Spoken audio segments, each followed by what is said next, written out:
Hello বন্ধুরা, তোমরা কেমন আছো? আশা করি ভালো আছো। ব্রাইট টিউটর বিডি থেকে আমি উজ্জ্বল তোমাদেরকে প্রীতি ও শুভেচ্ছা জানাচ্ছি। আজকে আমাদের টিউটোরিয়ালের বিষয়বস্তু হচ্ছে একাদশ দ্বাদশ শ্রেণীর হিসাব বিজ্ঞান প্রথম পত্রের সপ্তম অধ্যায়ের একটি টপিকস, যার নাম হচ্ছে কার্যপত্র।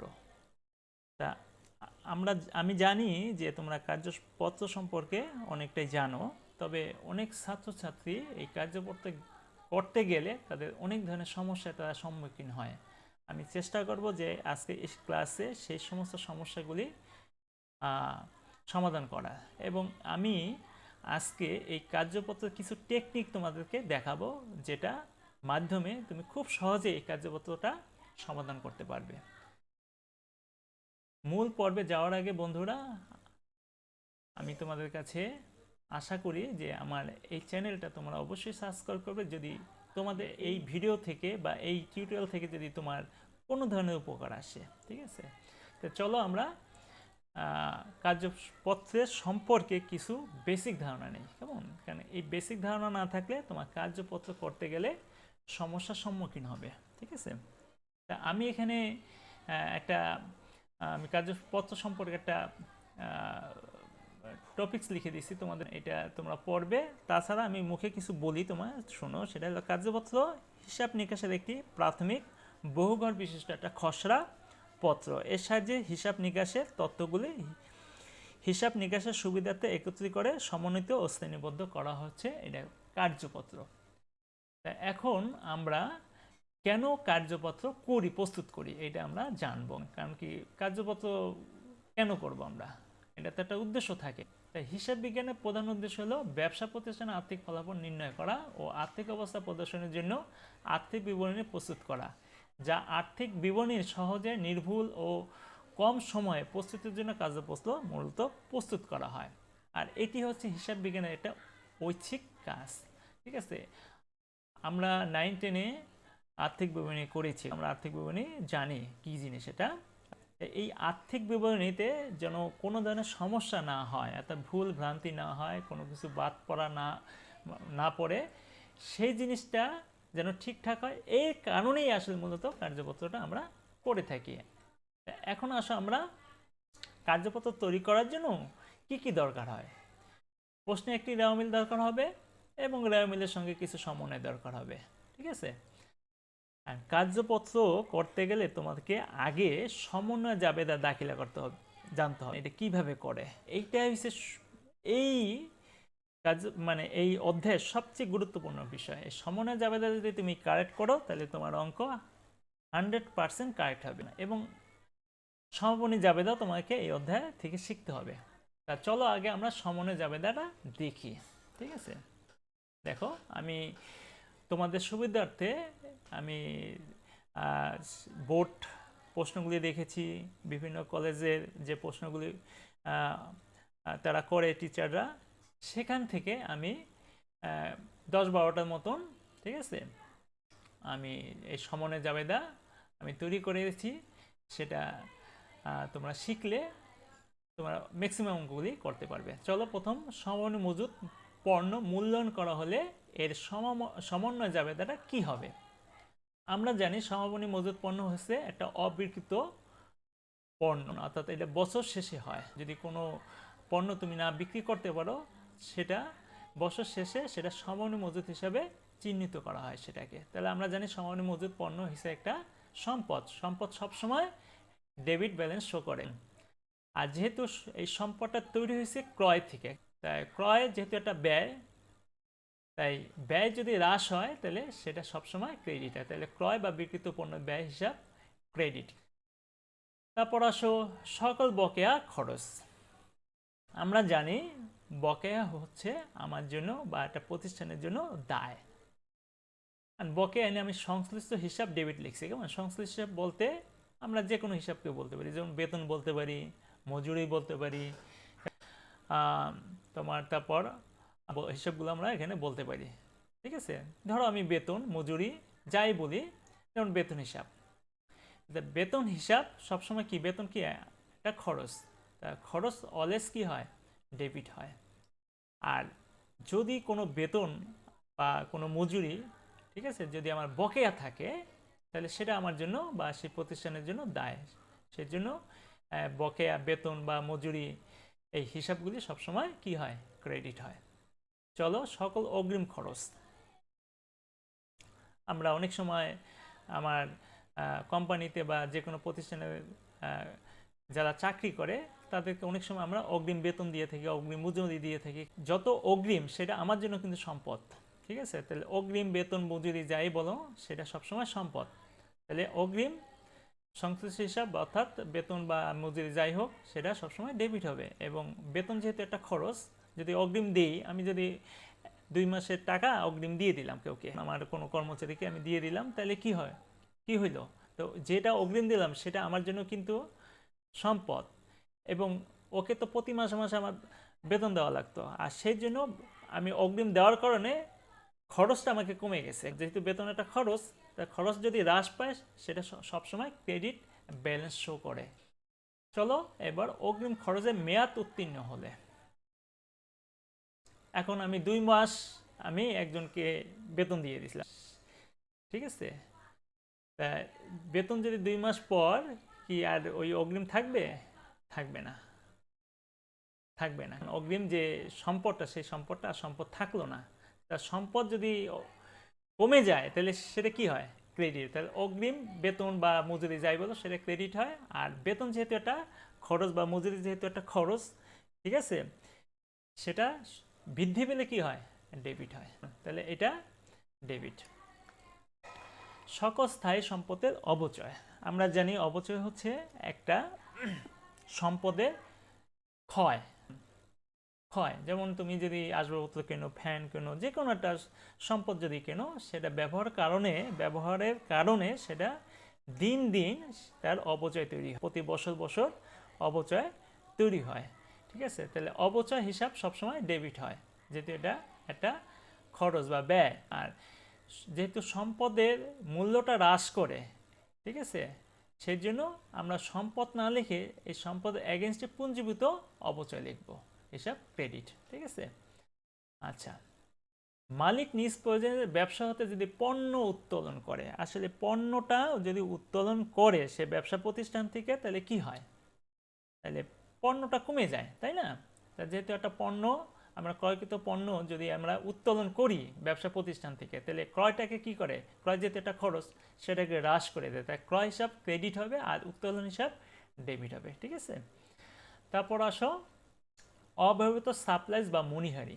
অব্যবহৃত মানে আসলে কি, এই মণিহারি সাপ্লাইজ এগুলো কিন্তু এক একটা খরচ। একটা কোম্পানি প্রতিষ্ঠানে অনেক সময় সাপ্লাইজ মণিহারি ব্যবহার করা হয়, যেমন খাতা, পেন্সিল, লেজার, তারপর পিন, ঠিক আছে, এগুলো হচ্ছে তোমার মণিহারির মধ্যে পড়ে।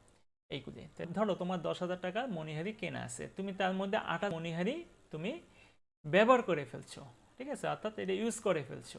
তাহলে যেটা ইউজ করো নাই সেটা তোমার জন্য সম্পদ।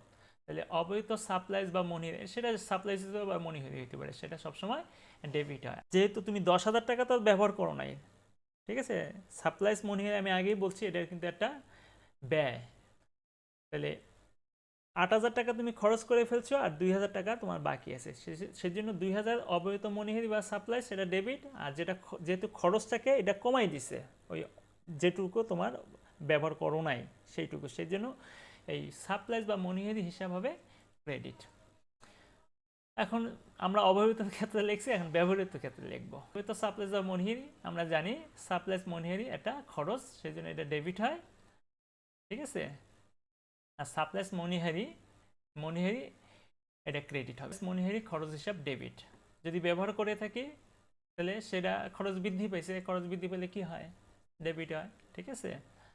আর সাপ্লাইজ মনিহারি ক্রেডিট। অনপরিচিত সেবা আয় হলে, অনপরিচিত সেবা বলতে কি, প্রাপ্য আয়, অনপরিচিত সেবা আয় একই জিনিস। অনপরিচিত সেবা আয় মানে যেটা আমরা উপার্জনই করি নাই, ঠিক আছে, সেটা কিন্তু আমাদের জন্য কিন্তু দায়, ঠিক আছে। তা আমরা যদি কাজ না করে যদি টাকা আগে নিয়ে নেই, আমার একটা আইটি ফার্ম আছে, তা আমি কোনো একটা প্রতিষ্ঠানে আমি আইটি বিষয়ে তাদেরকে সেবা দেব, তাহলে আমি সেবা দেওয়ার আগে আমি টাকাটা নিয়ে আসছি, তাহলে এইটা হচ্ছে অনুপর্জিত। ঠিক আছে, অর্থাৎ আমি সেবা না দিয়ে যে টাকাটা নিয়ে নেই সেটার জন্য আমার জন্য দায়। তাহলে অনুভূত সেবা আয় হয়েছে ক্রেডিট। আর সেবা আয় যেহেতু একটা আয়, ঠিক আছে, যেহেতু সেই আয়টাকে কমাই দিছে, তাই জন্য সেটা আয় সবসময় কি হয়, ক্রেডিট হয়। কিন্তু আয়টা যেহেতু আমি আগে টাকা নিয়ে নিয়েছি, সেজন্য আয়টা আর আয় থাকলো না, সেটা কমে গেছে। তাই আয় যদি কমে যায় সেটা সবসময় ডেবিট হয়। ঠিক আছে, অনুবর্তিত সেবা আয় যদি অর্জিত হয়, মানে যে টাকাটা আমি নিয়ে নিয়েছিলাম সেটা সেবা দিয়ে আমি সেটাকে পূরণ করে দিলাম, তাহলে এই অনুভূত সেবা আয়টা হচ্ছে আমার জন্য ডেবিট। কারণ কি, এটা একটা সম্পদ আমার জন্য, কেমন, সেজন্য সেটা ডেবিট। আর সেবা আয় আমার জন্য এটা কি, একটা আয়, তাই এটা ক্রেডিট। অনাদি পাওনা বা কুঋণ, আমরা জানি অনাদি পাওনা বা কুঋণ একই জিনিস, দুইটা দুই নামে। অনাদি পাওনা বা কুঋণ কিভাবে তৈরি হয় সেটা তোমরা জানো, তারপর আমি একটু বলছি। আমরা জানি যদি বাকিতে কোনো পণ্য বিক্রি করি তাহলে সেখানে প্রাপ্য হিসাব তৈরি হয়। আসলে কি, প্রাপ্য হিসাবের সাথে কিন্তু অনাদি পাওনা বা কুঋণ জড়িত, আর কোন হিসাবের সাথে কিন্তু জড়িত না, কেমন। আর প্রাপ্য হিসাবে যদি যে পরিমাণ যদি আদায় না হয়, ঠিক আছে, সেটাকে আমরা অনাদি পাওনা বা কুঋণ বলি। তা অনাদি পাওনা বা কুঋণ এটা আমার জন্য একটা কি, ব্যয়। তা ব্যয় হচ্ছে সবসময় ডেবিট। আর যেহেতু এটা প্রাপ্য হিসাবে কমাই দেয়, যেমন আমি কারো কাছে 10,000 টাকা পাই, দেখা গেছে আমি 1,000 টাকা পাবো না, আমি বলে আমি মনে করছি যে সে আমাকে 1,000 টাকা দিবে না, তাই 1,000 টাকা দেবে না দেখে এই জন্য এটা কুঋণ সৃষ্টি হয়েছে, কেমন, ওই 1,000 টাকা কুঋণ। তাহলে অনাদি পাওনা হিসাব ডেবিট, মানে যে টাকাটা পাবো না সেটা আমার জন্য খরচ, সেই জন্য ডেবিট। আর যেহেতু এটা ওই 1,000 টাকা প্রাপ্য হিসাবকে কমাই দিচ্ছে, অর্থাৎ 10,000 টাকা পাওয়ার কথা সেখানে 9,000 টাকা পাচ্ছি, সেই জন্য প্রাপ্য হিসাব সম্পদ, যেহেতু প্রাপ্য হিসাব আমরা জানি এটা সম্পদ, সম্পদ কমে গেলে কি হয়, সবসময় ক্রেডিট হয়। আসো অনুবর্তিত সেবা আয় আয়ের অন্তর্ভুক্ত থাকলে, অনুবর্তিত সেবা আয় যদি আয় অন্তর্ভুক্ত থাকে তাহলে সেটা কি হয়, যেমন সেবা আয় আমরা জানি কি একটা, এটা কিসে বসে, ক্রেডিটে বসে, যেহেতু এটা সেবা আয়ের ভিতরে অন্তর্ভুক্ত আছে, কেমন, অনুভূত আয়, মানে তুমি আগে নিয়ে নিছো টাকাটা ওই আগের মতনই, তাহলে অনুভূত সেবা আয়, আমি আয় সেবা না দিয়ে আমি টাকাটা নিয়ে নিয়েছি, সেজন্য এটার জন্য আমার জন্য দায়, দায় সবসময় ক্রেডিট হয়। আর সেবা আয়টাকে কি করছে, কমাই দিছে আমাকে, আমি টাকা নিয়ে নিয়েছি, সেবা না নিয়ে দিয়ে আমি টাকাটা নিয়ে নিয়েছি, সেই জন্য এটা আমার আয়টা কমে গেছে। তা আয় কমে হ্রাস পেলে সেটা হয় সবসময় ডেবিট। এখন আসো আমরা সমাপনী দাখিলা সম্পর্কে একটু জানার চেষ্টা করি, এটা কি।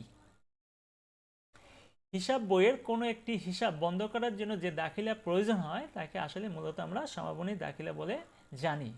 আর এটাই মূলত সমাপনী দাখিলা। যদি হিসাবকে যদি তুমি বন্ধ করো, কারণ একটা আর্থিক একটা হিসাবকাল থাকে 1 বছরে, তুমি এই বছরের মধ্যে যে হিসাবগুলোকে তোমাকে বন্ধ করতে হবে, আর এই জন্য তোমাকে সমাপনী দাখিলা দিতে হবে। অর্থাৎ আয় ব্যয় সংক্রান্ত হিসাবগুলো বন্ধ করার জন্য যে জাবেদা এন্ট্রি প্রদান করা হয় তাকে মূলত আমরা সমাপনী দাখিলা বলে থাকি। এই বিষয়গুলি যে আমি আজকে যে নোটসগুলি তোমাদেরকে এখানে দেখাচ্ছি, সেই নোটসগুলো আশা করি তোমরা তোমাদের খাতায় লিখে রাখবে, তাতে তোমাদের অনেক উপকারে আসবে। সুতরাং বলা যায় যে হিসাবকাল শেষে আর্থিক বিবরণী প্রণয়নের সময় আয় ব্যয় বাচক হিসাবসমূহ বন্ধ করে নিট ফলাফল মালিকের মূলধন হিসেবে বা রক্ষিত আয় বিবরণীতে স্থানান্তরের জন্য যে দাখিলা দেওয়া হয় তাকে সমাপনী দাখিলা বলে, যদি আমরা এটাকে সুন্দরভাবে বলতে চাই সেগুলা। এখন সমাপনী দাখিলা করার জন্য কি কি উপাদান তোমার দরকার হতে পারে, 1 আয়, 2 ব্যয়, 3 মূলধন এবং 4 উত্তোলন। এই 4টা বিষয় তোমাকে সমাপনী দাখিলা দরকার। আমরা জানি দায় 2 রকমের হয়, একটা হচ্ছে আন্তদায় আর একটা হচ্ছে বহিদায়। বহিদায়গুলো তো যদি আমি অন্য কাছ থেকে ঋণ নেই সেটা বহিদায়, আর মূলধন হচ্ছে একটা আন্তদায়, এটা হচ্ছে মালিকের দায়, কেমন। তাহলে আমরা এই সম্পদ এবং ওই দায়গুলি বাদ দিয়ে এই 4টা আয় ব্যয় মূলধন এই উত্তোলন, এই 4টা মূলত সমাপনী দাখিলে ব্যবহার করা হয় বা বসে। এখন দেখো কি কি বিষয়ে এই সমাপনী দাখিলা করতে, সেটা যেমন আয়ের গুলো বন্ধ করার জন্য জাবেদা হবে। দেখো সমস্ত আয় সমূহ, যেমন বিক্রয়, সুদ, আয় সম্পত্তি বিক্রয়, মুনাফা ইত্যাদি ইত্যাদি, এগুলো সবসময় ডেবিট হবে। এইটার এগেন্সটে কি লিখতে হবে, আয় সারাংশ হিসাব, অর্থাৎ এটাকে বন্ধ করার জন্য ক্রেডিট। খরচের হিসাবগুলো বন্ধ করার জন্য জাবেদা হবে। এটি হচ্ছে আয়ের আর এটা হচ্ছে খরচের। প্রথমে আমরা আয় দেখাইছি, পরেরটা আমরা খরচ দেখাচ্ছি। আয় সারাংশ হিসাব ডেবিট, এই চারটা জিনিস কিন্তু তুমি নোট করে নেবে, তাহলে তোমার জন্য সহজ হবে।